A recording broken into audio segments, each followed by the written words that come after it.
Hashtag ക്രിക്കറ്റിന്റെ പുതിയൊരു വീഡിയോയിലേക്ക് എല്ലാവർക്കും സ്വാഗതം. മാർച്ച് 22-ന് ഇക്കൊല്ലത്തെ IPL മത്സരങ്ങൾ ആരംഭിക്കാനിരിക്കെ ക്രിക്കറ്റ് ആരാധകർക്ക് വലിയ തലവേദനയാണ് ഇപ്പോൾ നേരിട്ടിരിക്കുന്നത്. നിലവിൽ IPL മത്സരങ്ങൾ ഫ്രീ ആയി തന്നെ ജിയോ സിനിമ എന്ന പ്ലാറ്റ്ഫോമിലൂടെ കാണാൻ നമുക്ക് സാധിക്കുമായിരുന്നു. എന്നാൽ നിലവിലെ സ്പോർട്സ് മത്സരങ്ങൾ കാണാൻ പ്രേക്ഷകർ ഉപയോഗിച്ചിരുന്ന ഡിസ്നി പ്ലസ് ഹോട്ട്സ്റ്റാറും റിലയൻസിന്റെ ജിയോ സിനിമയും ഒരുമിച്ചതോടെ ഇപ്പോൾ ജിയോ ഹോട്ട്സ്റ്റാർ എന്ന പേരിലേക്ക് സ്ട്രീമിംഗ് ആപ്പ് മാറുകയും സബ്സ്ക്രിപ്ഷൻ ഫീഡിലേക്ക് ഇത് മാറ്റുകയും ചെയ്തിരിക്കുന്നു. അപ്പോൾ ഇനി മുതൽ IPL മത്സരങ്ങളുടെ ലൈവ് സംപ്രേഷണം ഫ്രീ ആയി കാണാൻ കഴിഞ്ഞേക്കില്ലെന്നാണ് റിപ്പോർട്ട്. പൂർണ്ണമായും സൗജന്യമായി മത്സരങ്ങൾ സംപ്രേഷണം ചെയ്യുന്നതിന് പകരം ഉപയോഗത്തിനനുസരിച്ച് പണം ഈടാക്കുന്ന ഹൈബ്രിഡ് മോഡലിലേക്ക് മാറാൻ റിലയൻസ് ഡിസ്നി സംയുക്ത സംരംഭം തീരുമാനിച്ചതായി റിപ്പോർട്ടുകൾ. ഇനി മുതൽ IPL മത്സരങ്ങൾ കാണാൻ അവർ നിശ്ചയിച്ചിട്ടുള്ള പ്രത്യേകമായ ഏതെങ്കിലും സബ്സ്ക്രിപ്ഷൻ പ്ലാനുകൾ എടുക്കേണ്ടതായി വരും. ലോകത്തിലെ ഏറ്റവും സമ്പന്ന ക്രിക്കറ്റ് ലീഗായ IPL-ന്റെ 5 വർഷത്തേക്കുള്ള സൗജന്യ സംപ്രേഷണാവകാശം 2023-ൽ $3 ബില്യൺ ചെലവിട്ട് ജിയോ സിനിമ സ്വന്തമാക്കിയിരുന്നു. അഥവാ 26,000 കോടി ഇന്ത്യൻ രൂപ. IPL മത്സരങ്ങളടക്കമുള്ള എല്ലാ കണ്ടന്റുകളും ഈ ഹൈബ്രിഡ് ആപ്പിലേക്ക് മാറുമെന്നാണ് റിപ്പോർട്ട്.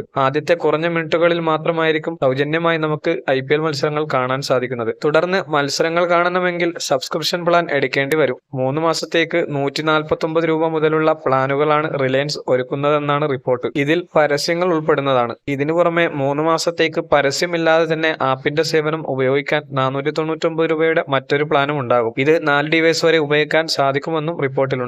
IPL-ന് പുറമെ winter Olympics, Indian super league football എന്നിവ കൂടി സംപ്രേഷണം ചെയ്യാനുള്ള അവകാശം ജിയോ സിനിമയ്ക്കുണ്ട്. ഡിസ്നി ഹോട്ട്സ്റ്റാറിനാകട്ടെ ICC ക്രിക്കറ്റ് മത്സരങ്ങളും ഇംഗ്ലീഷ് പ്രീമിയർ ലീഗ് സോസറും കാണികളെ കാണിക്കാം. 2 ആപ്പുകളും ചേരുന്നതോടെ കാണികൾക്ക് ഇവയെല്ലാം ആസ്വദിക്കാൻ ഒരൊറ്റ സബ്സ്ക്രിപ്ഷൻ മതിയാകുമെന്നാണ് പ്രതീക്ഷിക്കുന്നത്.